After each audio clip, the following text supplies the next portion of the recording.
This is the Rise Up See Red podcast, all about the Arizona Cardinals and the NFL, featuring insider and outsider perspectives. Enjoy the best hour of Cardinals talk on the web. Now here are your hosts, Jess Root and Seth Cox.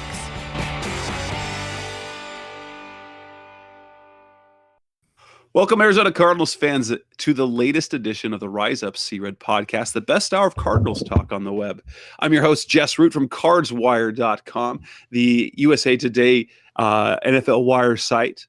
My co-host, as always, is Seth Cox from RevengeOfTheBirds.com, SB Nation's Arizona Cardinals site, and this is episode 220. And this is going to be the first of 3 shows in a row that we're going to end up doing because we are on the edge of what is the busy part of the offseason. The combine is starting. Free agency is around the corner. The Cardinals are making moves.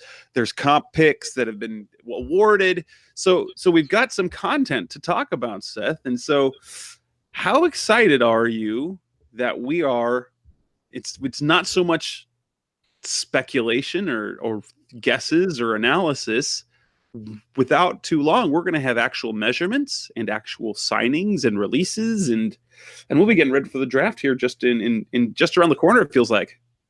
Yeah, it's a good time of year. It's the fun time of year where, I mean, for Cardinals and something we haven't really seen before is that first pick, that high speculation where they kind of control the beginning of the draft and I mean, obviously they've never had the first pick in their franchise history, and so that should make, the entire situation really enjoyable and fun to deal with and new. And so, you and I talked about it kind of last show when this Kyler Murray buzz started, and that's one of the things that, Cardinals fans seem not to like it, but really, I mean, embrace it. There's nothing more or nothing else that would be being talked about at this time if you're the Cardinals, if there wasn't talk about Kyler Murray, because they haven't met with prospects yet. They haven't, they haven't met at the combine. They haven't put out too many feelers in terms of trades. So a quarterback hasn't established himself as being worth, trade worthy. So the only reason there's this buzz, that there's this conversation about the Cardinals right now, is simply because Kyler Murray. And as much as that bothers some people, it is a reality of this offseason, and, just embrace it. And the Cardinals are, as we can tell, they are more than willing to let the fire burn, because let's face it, this team was irrelevant. They were bad and unexciting last season. So let's have them talk about things for a few months until things happen and they do the boring thing and just draft Nick Bosa at the top of the draft and make their team better. But until then, I want all the Kyler Murray stories. I'm going to write about the fact that he's now up to over 200 pounds, that that Daniel Jeremiah doesn't have him as highly rated as a prospect as he had Josh Rosen a year ago, that he would like to play for Cliff Kingsbury, that Cliff Kingsbury didn't really back away from what he said, and the fact that he said he'd take him with the first pick in the draft, because one of the comments he made recently was this: I'll just leave what I said is what I said and let people speculate. And so let's just do that. But what we got on tap for this show, guys, is on episode 220 is we're talking about compensatory picks. Those were awarded. There was another signing the Arizona Cardinals did. They added another player that another team dumped. And there are some possibilities on the horizon that the Cardinals could target. And then, of course, perhaps the part you might be expecting, might want to talk about and listen to most, we're going to do our combine preview, where we're going to talk about the players to watch, offense and defense, who needs to prove themselves, what can we learn from this combine. So let's kick things off with compensatory picks. The league every year announces 32 compensatory picks because of the formula of free agent gains and losses. This year, the Arizona Cardinals are tied for the most compensatory picks with 4, giving them a total of 11 total draft picks. They were awarded a sixth round compensatory pick and 3 seventh round compensatory picks. So we all love seventh round picks, including the very last pick in the draft, number 254, Mr. Irrelevant. And this has some Cardinals fans very excited. And if you're on our side of the ball when it comes to covering the Cardinals, this is the worst thing possible, because now that Saturday of day 3 of the draft, and I know people know no one really feels sorry for us, but it is a long Saturday if you have to wait from you get there early because the draft starts at 9 in the morning, and then you've got to wait till they make those last 3 picks and get on conference calls with the kids. Now that's the part's fun. Get on the conference calls with the kids, then wait for Steve Keim and Cliff Kingsbury to come out for their presser. And because they had the last pick in the draft, they're going to be later than other people, and they're going to want to cut it short because they're going to be want to be on the horn signing guys to undrafted deals. So while it gives them a lot of picks and a lot of capital, it's not a lot of worthwhile capital, is it? No, it's not, and it is what it is at this point. You and I, selfishly, and for the team too, because something we'll both write about for our sites is like the reality of what would you think? More than 6 of these picks making the roster this year is probably slim. And here's we'll put it this way: with 11 picks of the draft, if they use every single pick and every single one of those players makes the roster, that means they probably have a garbage roster. Right. And that's kind of what we were saying is like, so our hope is that they make, maybe 2 trades, maybe a use the, a 7th, now that you can trade compensatory picks. Oh my gosh, could you imagine if you couldn't? And we'd definitely be stuck there all day. But you could get, you could maybe trade a 7th and a 6th, and maybe you grab a Case Keenum, and restructure his contract and release a Mike Glennon, and then maybe you pick up an older veteran offensive lineman or defensive lineman that's got no dead money that you'll incur for this type of thing, and you can get rid of maybe 3 of those and just go in with 8. Wouldn't that would be something? Because then you get 2 bodies that are likely to make the roster, and then hopefully one, then maybe you strike hot with one of those guys. So it's just that's the issue with when you're picking I like to say post 120. After 120, it really becomes more of a crapshoot than anything else you can expect. For every Andre Ellington, you get Chris Campbell. For every who's the Rudy Ford, you end up with a Dorian Johnson. So I mean, it's just and even Dorian Johnson was a top 120. Yeah. So I mean, just as soon as you get into that post 120 range, it's more of a coin flip than it is anything else that they even are on the roster. And as you just said, I mean, with 11 picks, that would mean, you figure 6 of them around round 6 and 7. Right. And you figure usually you've got at least 3 undrafted free agents that make the roster.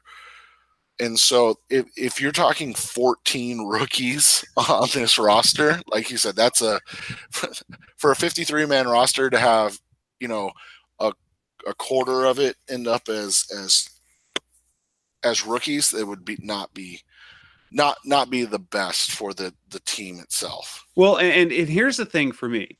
Aside from the selfish part of not wanting to have to deal with the last part of the draft, is let's just look at their history with the 6th and 7th rounds. I'll only do 2013 and beyond. The fact of the matter is, it's clear the Cardinals don't even really value 7th round picks to begin with, because since Steve Keim took over as general manager in 2013, he's only in 6 years drafted a player in the 7th round 3 times. He's traded those those picks go for, he uses them to get other players. He used a 7th-round pick to get Matt Barkley. He used a 7th-round pick to get Marcus Cooper. He used the next year's 7th-round pick to get Jamar Taylor a year ago. See, the 7th-round picks, they're kind of throwaways. And you know how many of those 7th-round picks actually made the roster? Well, we go back to 2013. That was tight end DC Jefferson. He made the roster and then was cut. Gerald Christian didn't make the roster. Corey Cunningham did make the roster. So one 7th-round pick that perhaps will do something in 6 years. Then you look at the 6th round, which has actually been a really bad round for the Cardinals, is since 2013, 2 6th-round picks have made the roster.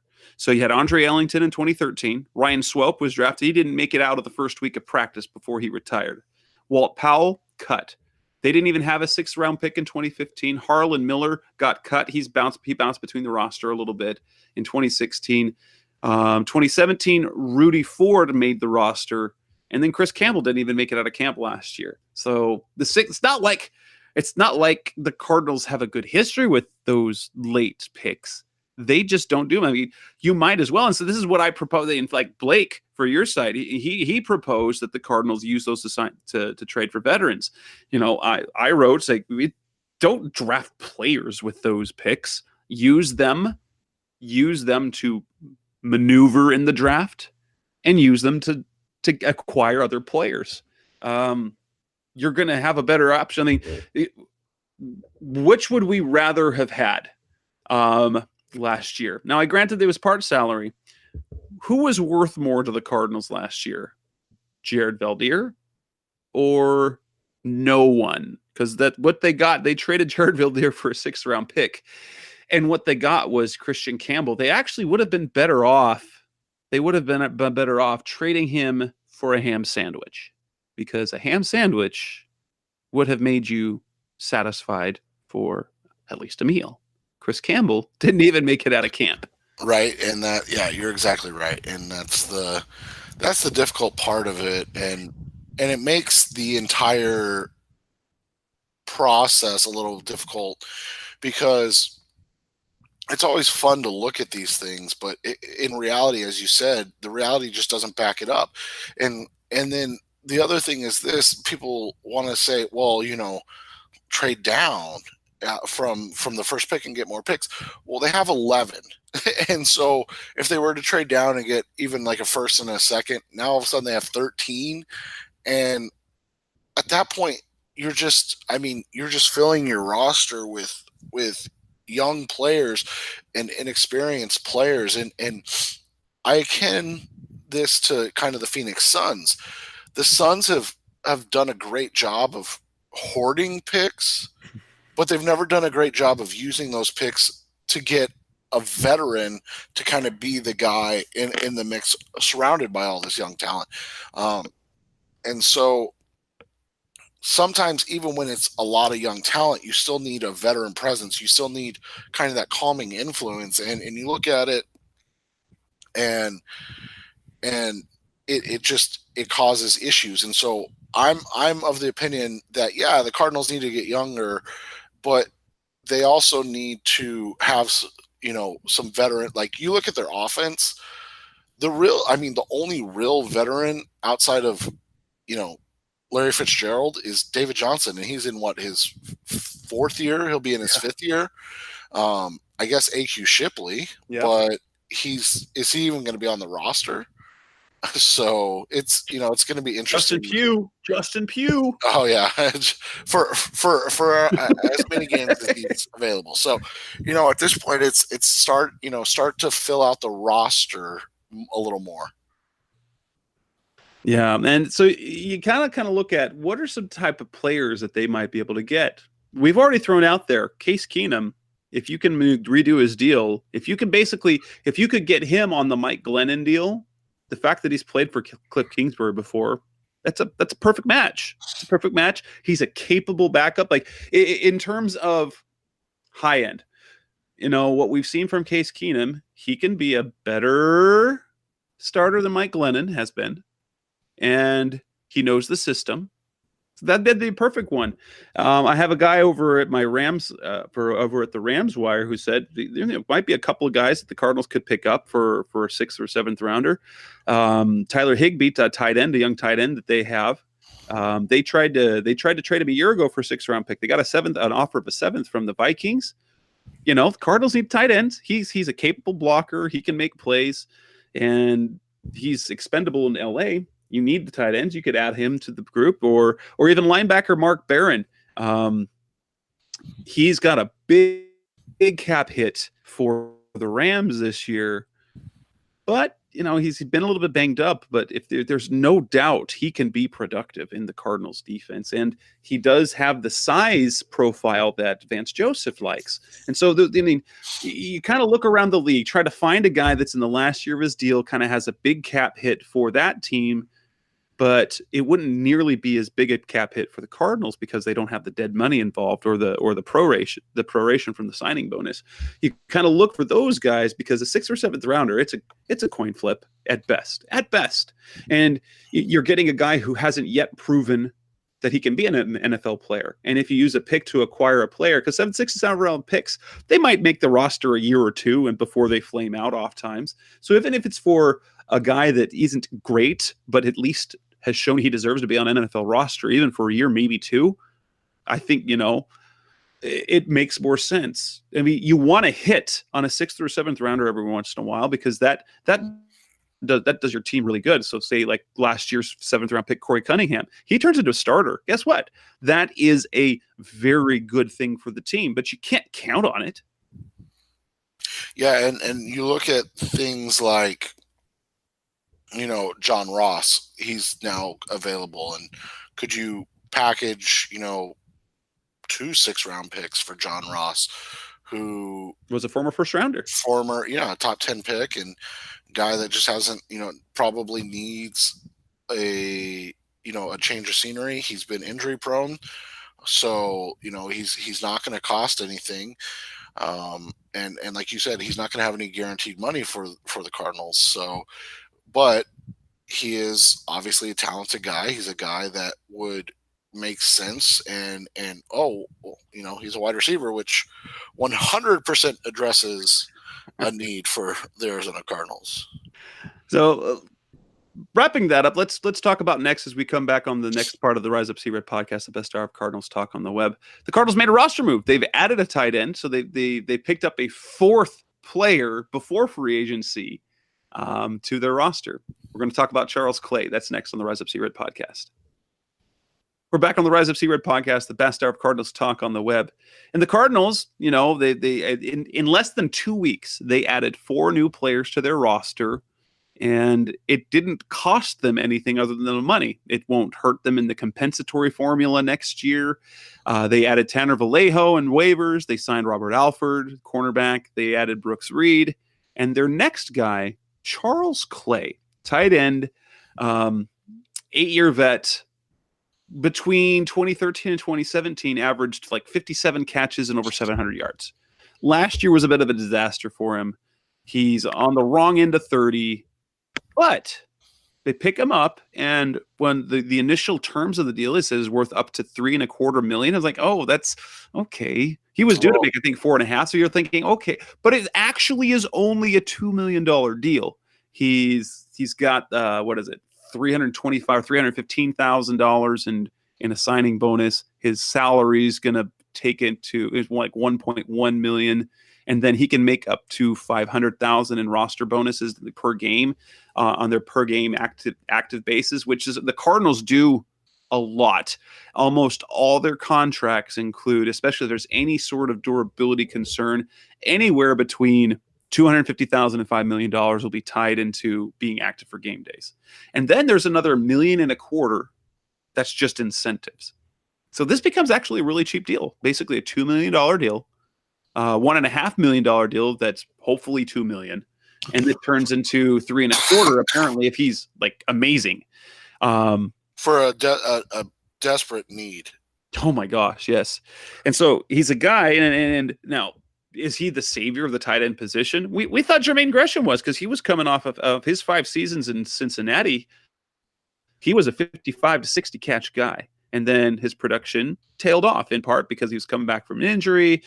Bruce Arians had used the tight end, and then last year he was just he was not used nearly as much.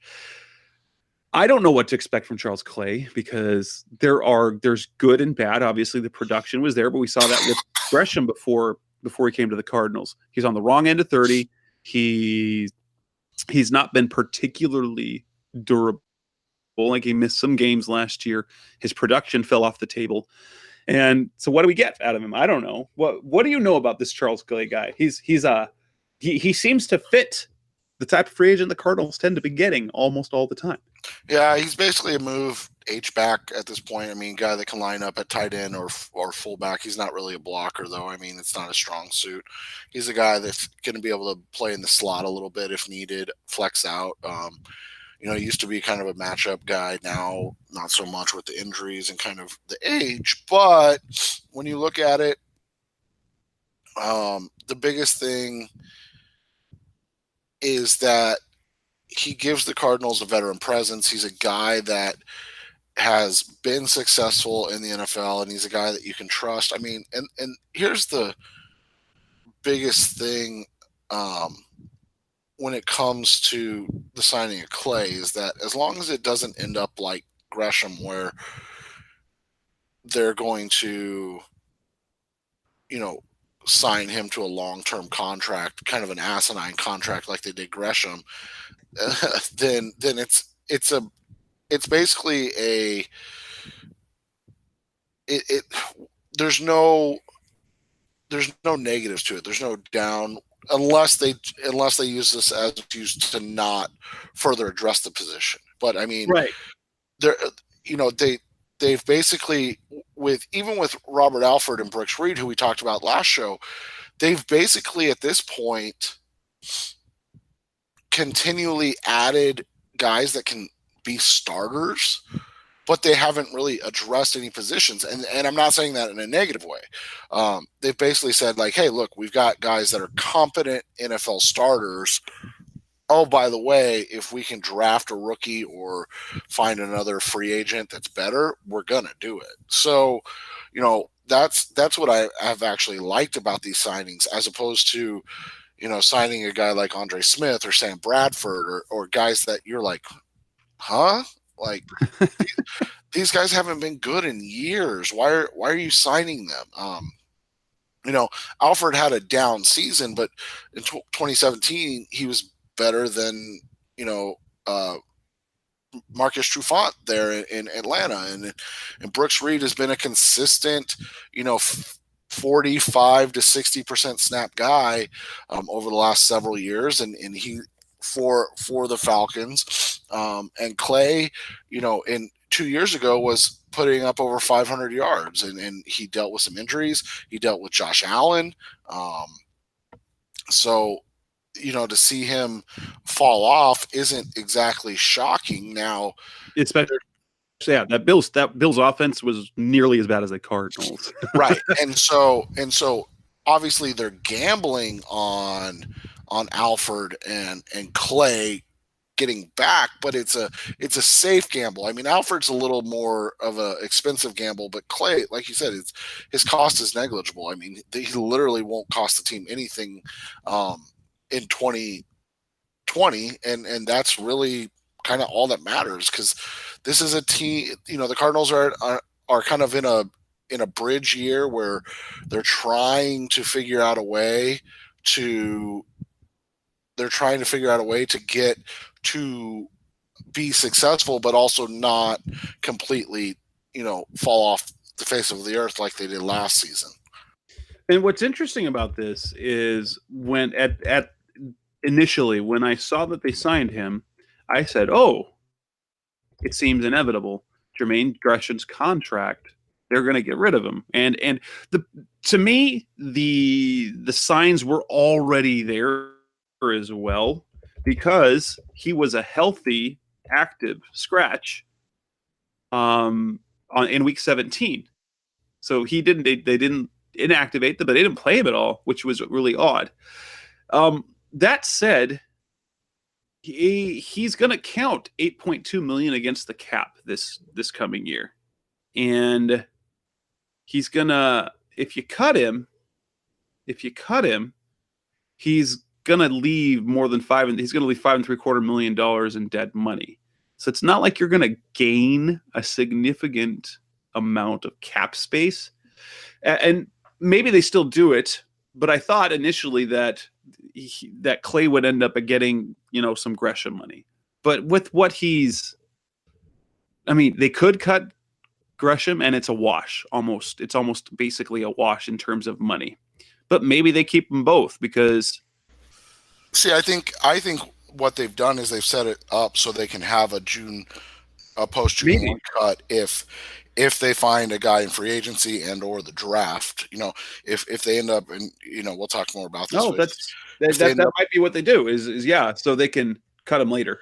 If they end up with a Noah Fant available at 33 or an Irv Smith that they really like, this fits better. He's younger, healthy, blah, blah, blah. But if all those guys are gone and all of a sudden, the only tight end you are able to bring in is one of those 19 6th or 7th round picks. I mean, obviously, okay, maybe, let Jermaine and him battle it out. Cause at that point, what's the difference if he's in training camp? Right. Or not, post June 1's post June 1. It's not like it makes a difference. So, it makes sense what they're doing. They're trying to flood positions of need and make sure that they at least have able bodies there. Come game 1 of the 2019 season in the Cliff Kingsbury era. And I applaud them for that. And everybody knows I've been extremely hard on Steve Keim. And so I think when he does something intelligent and smart like this, where he puts them in a position to continue, to move forward and be aggressive at spots, I think he needs to be lauded for that as well. And it's an interesting thing that they're doing this time because it's almost like they're, instead of waiting for those late additions at the beginning of training camp or right before training camp or even during training camp, that they're front loading those moves now to get talent in the door now because their roster is devoid of much talent. And I like what they're doing now, as long as they're not trying to do it to avoid getting other players that'll cost more. Because ultimately, with the money situation, they have money in free agency to be able to go out and sign players that are good and pay them amount of money. If this is kind of going on the cheap because you can, and trying to hit on those veteran deals like Keim's had some success with, I don't want this to be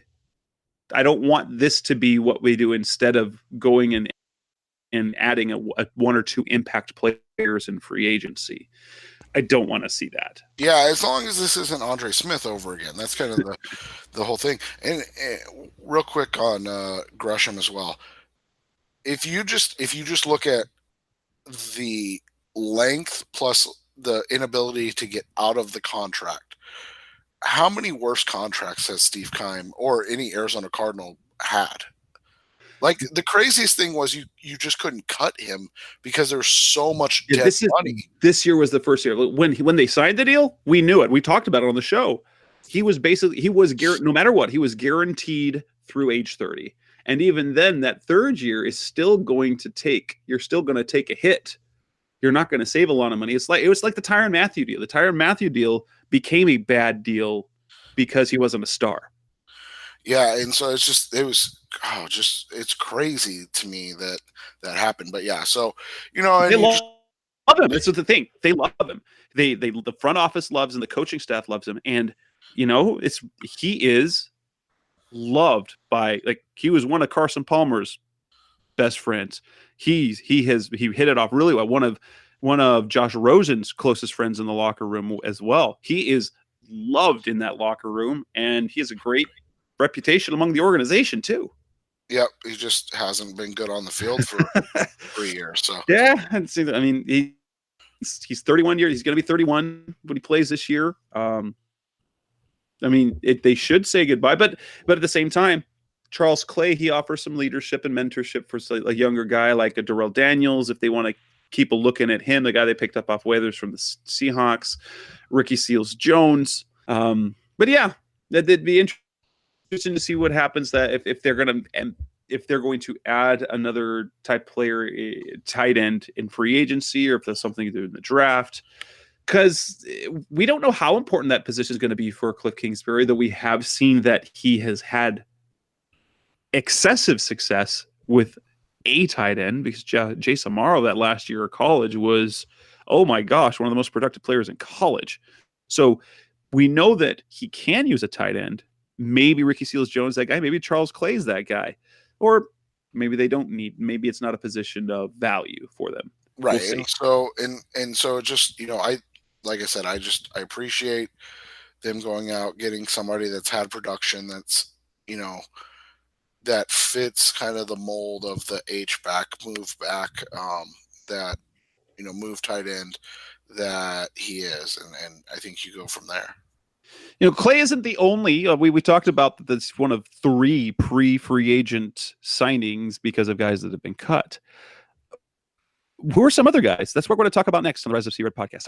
Are there potentially any other players the Cardinals can add before free agency begins? That's coming next on Rise of C-Red. We're back on the Rise of C-Red podcast, the best hour of Cardinals talk on the web. We've talked about how they added Tanner Vallejo, they added Robert Alford, they added Brooks Reed, now they've added Charles Clay. Who are some other guys that could be there? Because there's some names out there that maybe the Cardinals could add. And let's talk about one that actually hit the market yesterday, and that's former Baltimore Ravens and San Francisco 49ers receiver Michael Crabtree. He's now available. The Cardinals haven't needed a receiver. Seems like it'd be a good match, wouldn't it? Yeah, did you see that? I don't think it was a tweet, but maybe he talked about it on the radio. Gambo today talking about that there's no way they would sign Crabtree. I was wondering what that was about. Was Crabtree was before Kingsbury was at Texas Tech, right? Oh.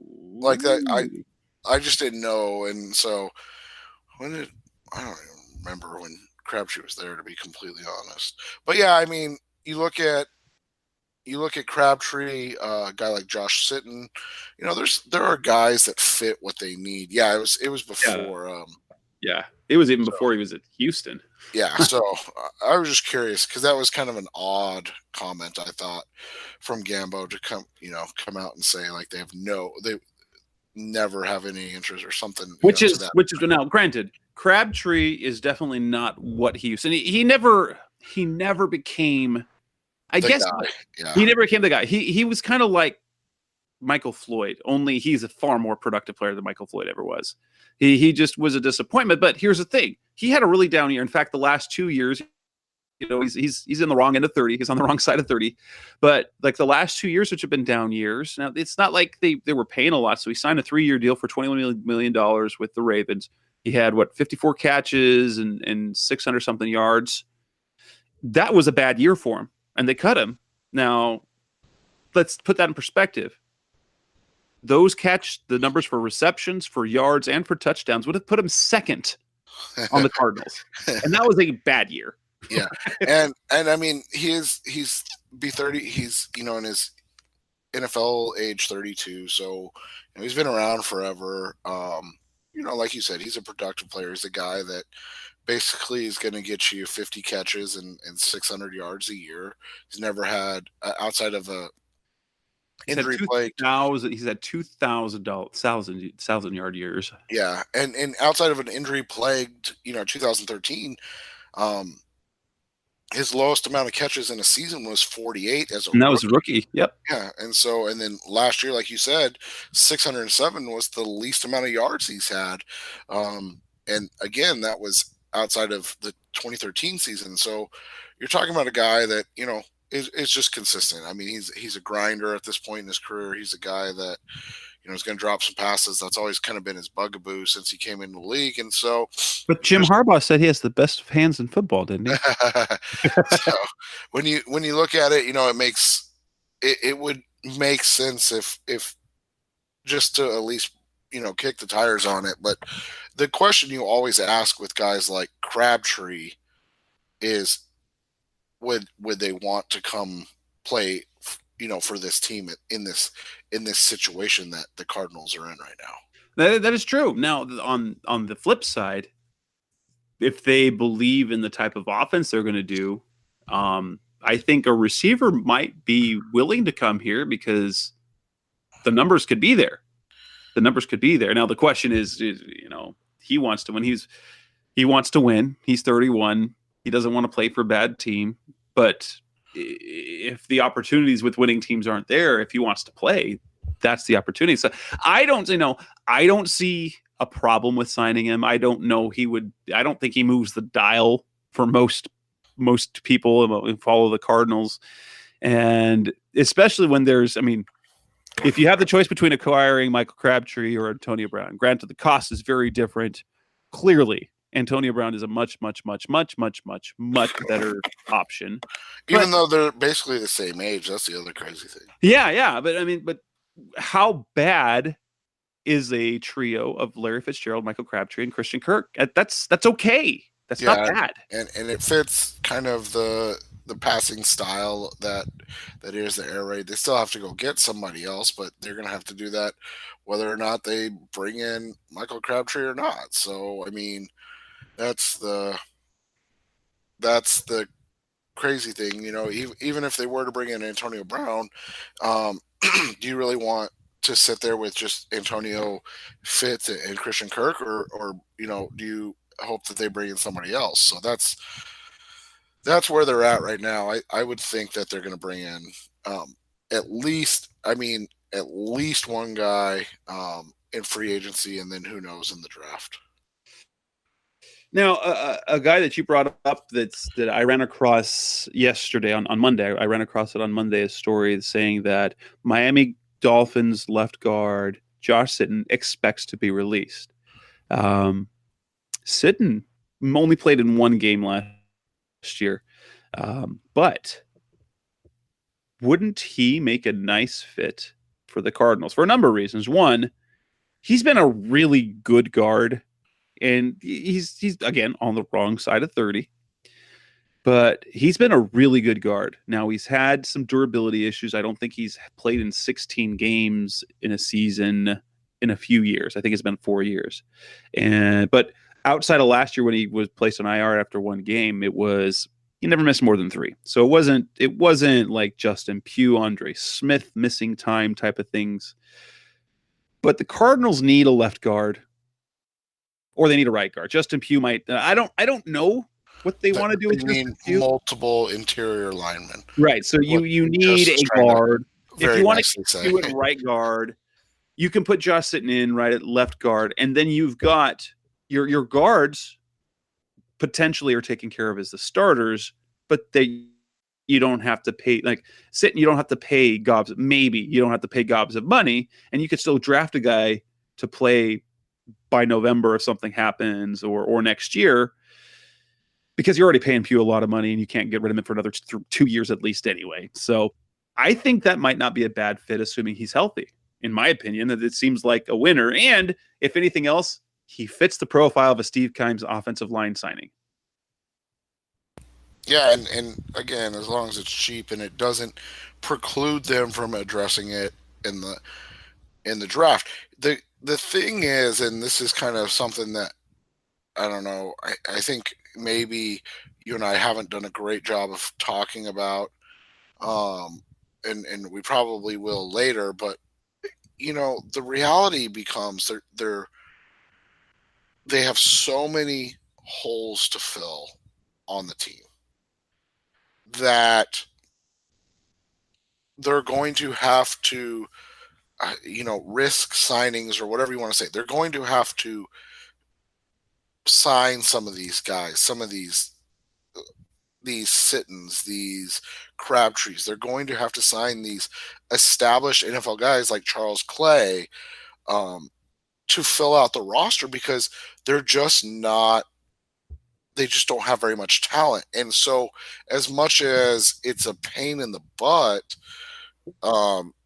it's easier to bank on a guy like Josh Sitton than it is to draft 11 rookies and hope that they turn it on this year. So, or even AQ Shipley comes back, you push him back into the starting job at center, and you move Mason Cole to guard, where he might be able to play, but it's not like he even played it in college because he played center and left tackle.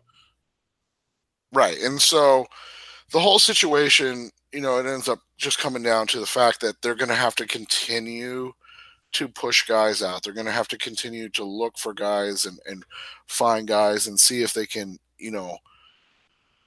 if they can fill out a roster. And so, yeah, they're going to have to sign some older, broken down guys to go along with the young guys that they kind of mesh together. And they're going to have to hope that they get not only production, but guys that are able to stay on the field for a full season. And so it's not ideal at this point, but because they lack so much talent, they don't really have a choice. and you brought up the guy, John Ross, former first-round pick for the Cincinnati Bengals, super, record speed at the NFL Combine, injuries, lack of productions. What does he have? Like 7 catches, 21 catches in 3 years, something like that. And now he's on the trading block. What would he be worth? And would we be worth acquiring? It's obviously a position of need. He would give the Cardinals a true speedster who could definitely replace J.J. Nelson with, I would most certainly think that he has a higher ceiling than J.J. Nelson. Oh, yeah, and he's a guy that, if he's able to stay healthy, but when you're kind of shallow on talent for the time being and you're going to try to restock it, you're going to have to take those chances. And a guy like John Ross makes a lot of sense. You give them 2 6-round picks, or you give them a 6th and a 5th or 4th round in 2020, depending on playing time, or, even can convert to or probably like a 6th that converts to a 5th or a 4th. That's the type of deal you make for him. Obviously, you're not giving up anything of what's the word I'm looking for? that's worth anything, really.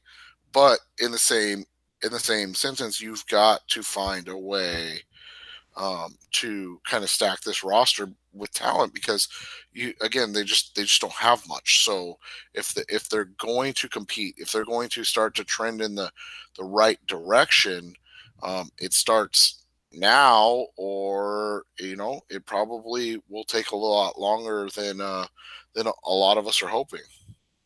And are there any other players that you think? I haven't come across any other names, but I'm sure there's going to be other guys. Are there any other positions that you'd like to see the Cardinals kind of throw the cut player at? A receiver would be nice. An offensive lineman would be nice.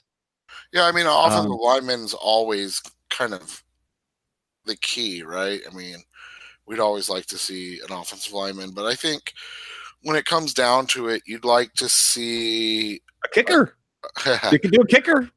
I think realistically, you'd like to see a wide receiver, because those are hard to find. I think trading for a wide receiver, whether it be Antonio Brown or John Ross, or signing a Michael Crabtree, just again, you're talking about a guy that could potentially be the 3rd guy. Obviously, if you get Antonio Brown, he's your one with a bullet, but a John Ross or a Michael Crabtree as your 3, and then you bring in a rookie, that's a lot better than a rookie as your 3, and you're just hoping that fits and can give you something again, and that Christian Kirk can stay healthy and grow for another year. And with that, we'll wrap up this segment of the Rise of Sea Red podcast, and when we come back, we'll talk about the part that probably you might or might not be the most interested in. We're going to talk combine. So there's going to be a lot more Seth, a little bit of me. That's coming up next on the Rise of Sea Red podcast, best hour of Cardinals talk on the web, Combine Talk. We're back on the Rise of Sea Red podcast for the last segment of the show. We're going to talk the Combine. The combine officially started on Tuesday, although nothing has happened yet. Kind of the good stuff kind of begins on Friday when we start getting the drills from the first, kind of like the second group. Um, but what we want to talk about in this show is who are the players that have something to prove. Who are the players that Cardinals fans should pay attention to, both on offense and in defense?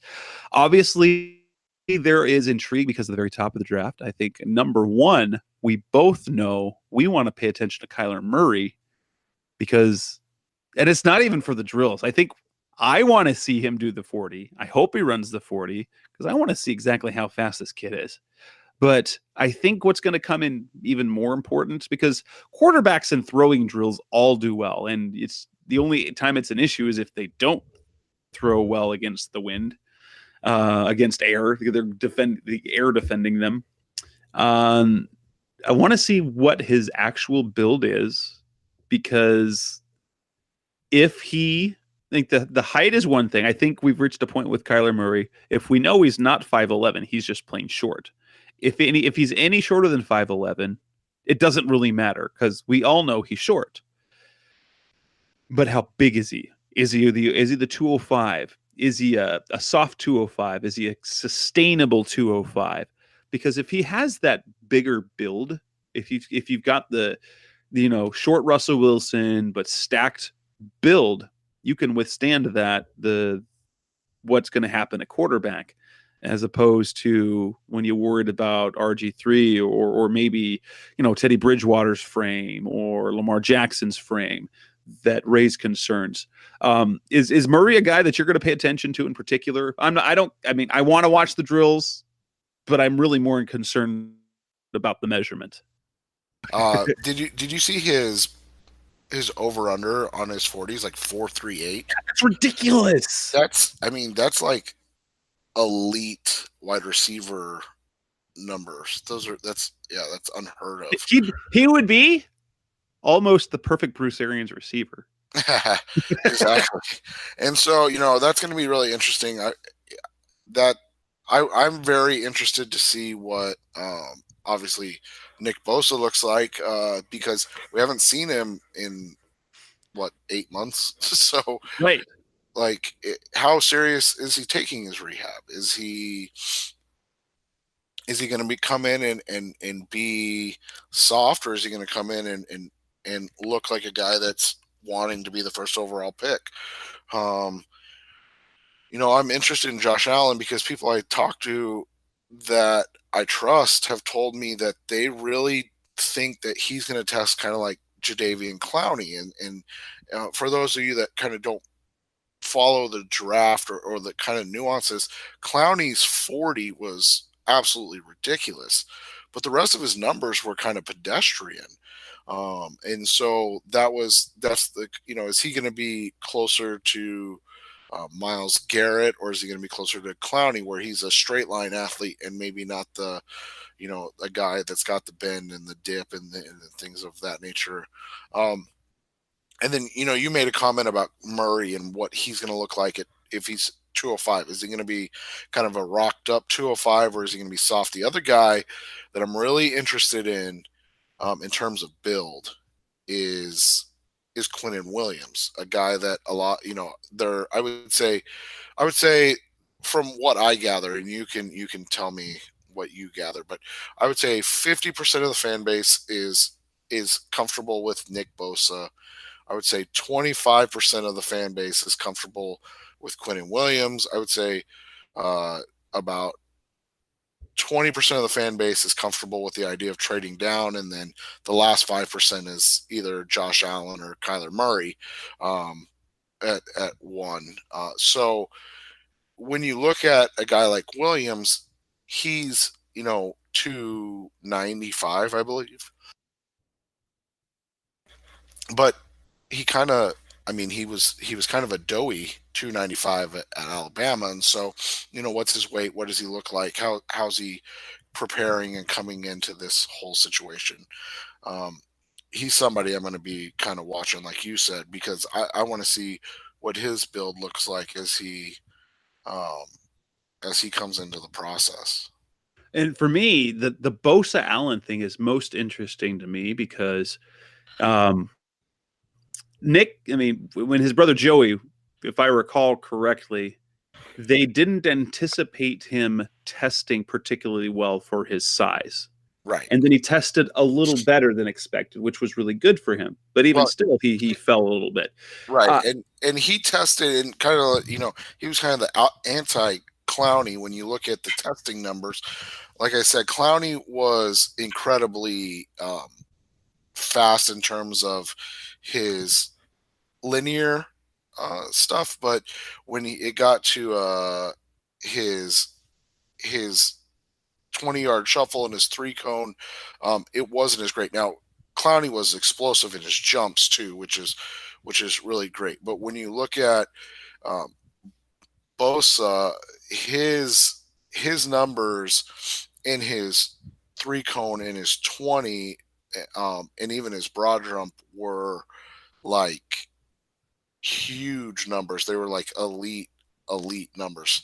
Um, his three cone, I think, was faster than like a bunch of wide receivers that year.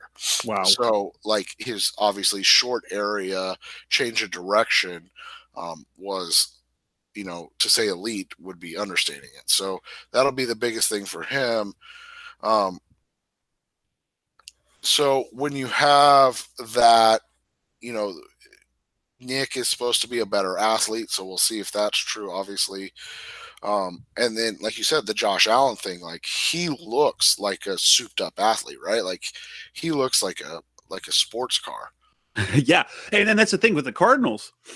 That athleticism, because they've already talked about how they want someone at the top of the draft that's and I'm kind of interesting is if you have someone who's athletic and more proven production, and you have someone who's at a little bit higher level athletically, with which do they view more? Because I could totally, based on what we've seen from Steve Keim before, I could totally see them falling in love with the Josh Allen.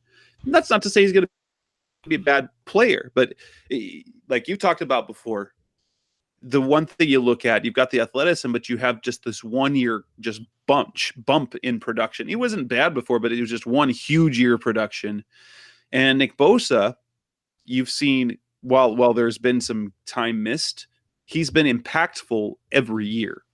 I'm really intrigued to see, because will Bosa test athletic enough for the Cardinals to say he's worth the first pick? Because I know what they're looking for is an elite athlete as well. Yeah, and so the whole situation is going to come down to who checks off all the boxes, and like you said, Allen's a senior, which is always a big thing for Keim, and so and then he put up that huge year this year in terms of production, and so from there, you're going to have to look at Bosa and the fact that he's kind of been the guy from the start, whether it's since he was a freshman, and put up those kind of elite pro football focus type numbers in terms of pass rush productivity and hurries and quarterback hits and things of that nature. And like you said, Allen, he wasn't bad before, but he wasn't even in the same conversation as Nick Bosa when the year started. So, is it 1 year of high productivity, but you also saw the growth, or is it a guy that has been on the cusp of being an elite talent for the last 3 years and just hasn't broken through partially because of playing time, and then obviously this year he was on his way to being an All-American and elite player. Through the 3 games he put up really great numbers, and then got hurt. So we'll see. We'll see how it all breaks down. I think the other thing we're going to find out is if teams are going to be willing to move up, and I've don't know if I've said it on the show, but I've told you personally, like, the scuttlebutt from Senior Bowl week was that the Cardinals set an astronomical price for the first overall pick, and they basically are telling teams like, "Hey, you want the first pick? Blow us away. Don't come in with an offer that's like, oh, we'll give you the fourth pick and the 27th pick." Like I've seen a lot of people come off with that and think that that's going to get it done. Like what I've heard is that the starting price is 3 first round picks. So again, it doesn't have to be 3 this year. So it doesn't have to be just the Raiders. But are you talking about one this year, one next year, and one in 2021? So that's what the conversation becomes. And for me, I'm also interested, and I wrote a piece on this for Cards Wire. There were 6 different players that I think the Cardinals fans should kind of pay attention to. We've already talked about some of them: Josh Allen, Nick Bosa, Kyler Murray fit that bill.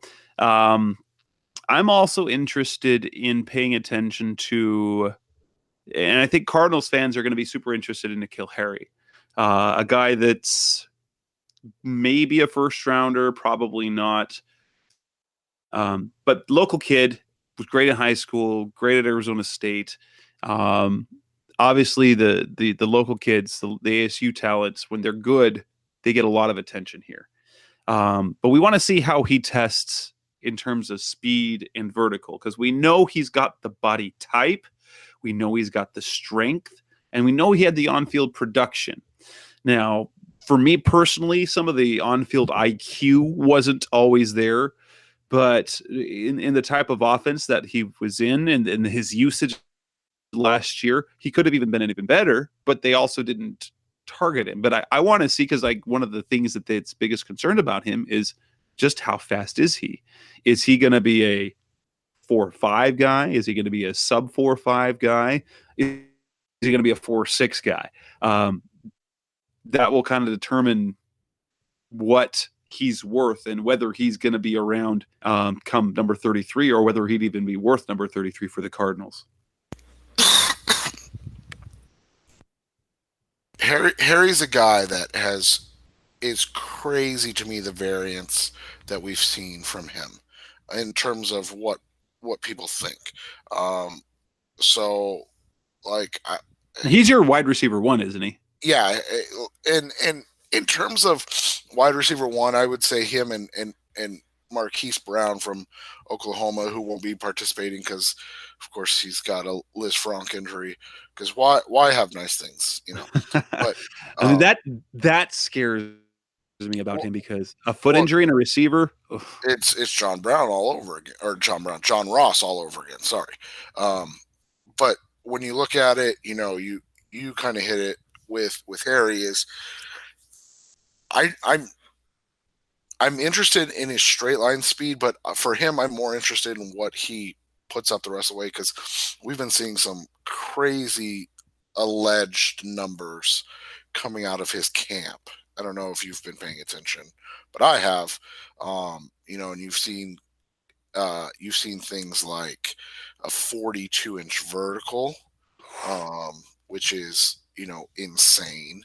What was it like, the 25 reps of 225 that we run across? Yeah, and I think there was one more, and I can't find it right now. I texted to somebody, but so he's he's looking in these training videos like he's got some juice in him. So I like him.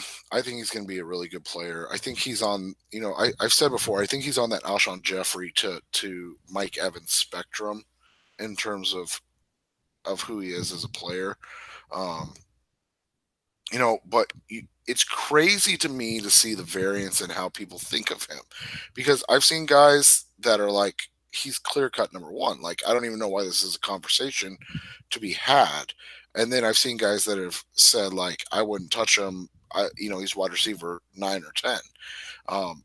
It's crazy to me that a guy that's productive and then the size he is, and I'm not saying he has to be the first wide receiver taken. I'm not saying that at all. But it's crazy to me to see the variance in what people think of him as a player.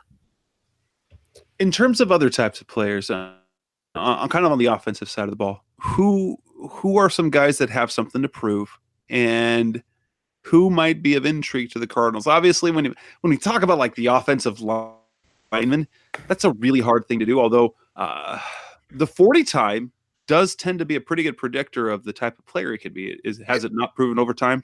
Yeah, 40 time, and then their 3 cone is important because can they move?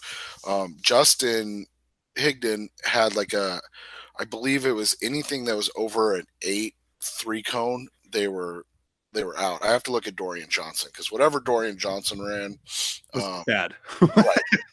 But there was Justin had a cutoff of if his shuttle or no, his 3 cone time, yeah, it was 8.39, and I think he said anything over 7.8 is like a death knell in terms of offensive line ability. So if you see anything over 7.8, or maybe it's 7.9, but I can't remember off the top of my head, it's he's not going to be able to play. So a guy like Dalton Risner, Titus Howard from Alabama State, Andre Dillard, those are all guys. Yadni Kajus, those are all guys.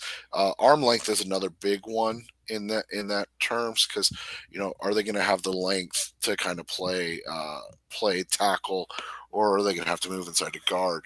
I'm interested in I talked about the tight ends earlier. TJ Hawkinson is getting all the pub, but I think Noah Fant's better personally. That's just me, the other Iowa tight end. But then you have Irv Smith, who looks like he can be an outstanding player, Alabama tight end. So when you look at it from those angles, that's what the question becomes is, what do they want in terms of athleticism and ability, and how do they fit in with Kingsbury? Because that's just flat out what we don't know right now is who fits. That's the new thing, especially on the offensive line, because you've got the Kingsbury ideas, but you've paired him with kind of an old school offensive line guy in Sean Kugler. How are they going to marry these two ideas together for the type of lineman they want?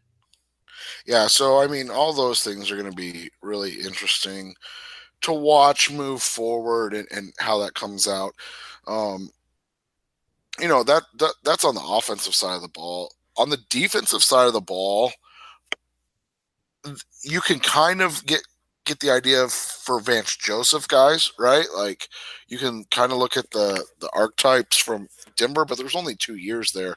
But we know, I mean, that's why you and I feel Josh Allen or Nick Bosa are going to be the first pick, because of what he's kind of stated on Big Red Rage and in interviews about how he believes in building his defense.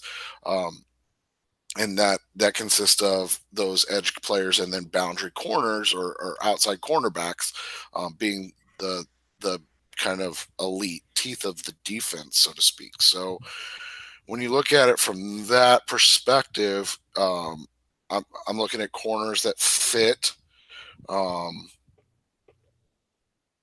That fit with what we've seen from Vance Joseph corners in the past. I think guys like Xavier Howard when he was in Miami, and then Bradley Roby in Denver.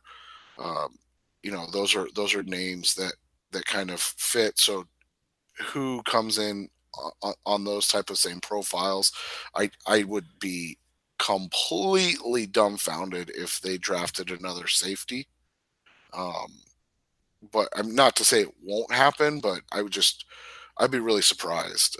And I know that they've only got Swearinger for a year, and everything, but you also have to assume that they're going to keep Antoine Bethea at this point, at least for the year as well. So they probably, can they invest in another safety right now? I don't know. So and then the linebackers, are we going to kind of see a return to the more traditional linebacker build and types? Are we going to see a return to kind of the Kevin Minter types, or are we going to continue to see undersized guys? A guy that I absolutely love, and I know it would seem crazy, but he's a true, off ball inside backer in a 34 from Michigan would be Devin Bush out of Michigan. So his measurements are gonna flabbergast people, because I don't think he's gonna be over 6 feet tall, and I'd be surprised if he was over 230 pounds. So he's gonna have to absolutely move to really lock up that top 45 pick. But that guy is a complete stud in terms of playmaking on the field while at Michigan. So, how he tests, I think, is going to be big. Anybody else Ed Oliver is a guy that people are talking about, because Daniel Jeremiah said on his conference call, no one's quite sure what to do with him. Is he going to be? He's a little undersized to play the nose. Some say he thinks he might even play off the edge as an oversized edge player, or is he just a straight 3 technique? Is he a 5 technique? What is he going to have to show at the combine? Because we suppose his athleticism is going to be off the charts. And is he going to be? Could he be in the same kind of category as Aaron Donald in terms of how his performance on the combine? See, it's so crazy to me that everybody loves Quinnen Williams. And I'm not saying Quinnen Williams is bad, by the way. I think Quinnen Williams is a top 10 player in this draft with a bullet. But I've always thought that if you were looking for that next, Aaron Donald, and you're not going to find him, first off. Like, it's just not going to happen. But if you're looking for that guy, wouldn't it be someone more similar to Ed Oliver? Kind of like you said, the tweener, an undersized guy that nobody really knows what to do with. That makes more sense than this guy that is basically the picture perfect defensive lineman and Quinnen Williams at 6'5" and 290. So we'll see. We'll see how Oliver measures. We've seen crazy things like, who was it, Lance Zierlein, or was it Doug Farrar? I can't even remember. That was saying he should be moved to off-ball linebacker. So yes. What? No. Okay, that's crazy. So like, that's the whole thing, is like, when people don't fit into the box that the NFL expects them to, they start to get weird. And I would even say that that Kyler Murray kind of fits into that. You talked about it. Like, if they're under 6 feet, basically the NFL goes, I don't know. Like, that's basically their response. And so, at the same time, you just say, all right, well, let's figure it out and kind of go from there. And so we'll see how that turns out, because I think there's a lot of talented football players this year. It's just, there's a lot of question marks. We brought up 3: Kyler Murray, Ed Oliver, and Devin Bush, that would all, that you could all make outside of Murray, you could make a strong case for that they'd be good fits in Arizona, and even Murray you could make a case for. So all of that, I think, kind of just plays into the, pay attention, see how these numbers come back, and then let's make a more informed decision after that. When we come back next week, unless there's something staggering from the combine to talk about, or other news, I think what we're going to focus on our next show, we will focus on the Cardinals team needs. And we won't talk about only free agency, but we'll talk about the positions like we've done in years past. What do they need to do at different positions? Do they need to add someone in free agency or the draft, or maybe both? Then after that, we will do our free agency preview, in which we kind of, once we know what the Cardinals are looking like in the pre-free agent period, we will talk about actual players and contracts and stuff like that. So we should have a show probably definitely the next 2 weeks in a row, maybe 3 weeks, depends on what happens at the beginning of free agency. So with that, that wraps up this edition of the Rise Up Sea Red podcast. Thanks for listening. That's Seth Cox. I'm Jess Root. We'll be back again next week. Thanks for listening to the latest edition of the Rise Up Sea Red podcast. Listen to previous episodes and subscribe to the show on Apple Podcasts, Stitcher Radio, Audioboom, or many other podcast platforms so shows are delivered directly to your mobile device. Please give the show a 5-star rating and always support the sponsors who support the show. We'll be back soon for the best hour of Cardinals talk on the web. Rise up Red Sea, be Red Sea Red, and of course, Rise Up Sea Red.